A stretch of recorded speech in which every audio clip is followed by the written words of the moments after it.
Hello,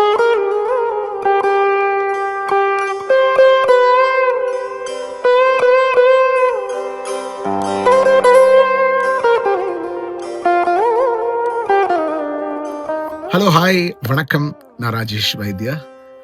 பிப்ரவரி 11 ஜப்பான்ல டோக்கியோல கசாய் civic ஹால்ல Pongal celebrations ரொம்ப ரொம்ப பிரம்மாண்டமா நடக்க போகுது. அண்ட் இதை நான் ஏன் சொல்றேன்னு பாத்தீங்கன்னா, இந்த தடவை நான் உங்களுக்காக வந்து பெர்ஃபார்ம் பண்ண போறேன். அண்ட் என் கூட Bharath on the keyboard and Kuberan on the drums.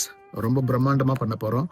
காலையில் ஆரம்பிச்சு இரவு வரைக்கும் உங்களுக்கு விதவிதமான நிகழ்ச்சிகள் அண்ட் அதுல என்னுடைய ஷோ இருக்குன்னு நினைக்கிறப்போ எனக்கு ரொம்ப ரொம்ப சந்தோஷமா இருக்கு. I would like to thank இந்த ஆர்கனைஸ் பண்ணி என்னை கூப்பிட்டதுக்கு ரொம்ப ரொம்ப தேங்க்யூ. ரொம்ப வருஷமாச்சு. Finally I am there.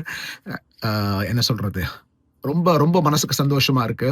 Japan வந்து உங்களுக்காக வாசிக்கிறது, நீங்க கேட்குற பாட்டெல்லாமும் நான் வாசிக்க போறேன். ஸோ மக்களே, லிஸ்ட் ரெடி பண்ணிக்கங்க and I will see you there on Feb 11th. Thank you.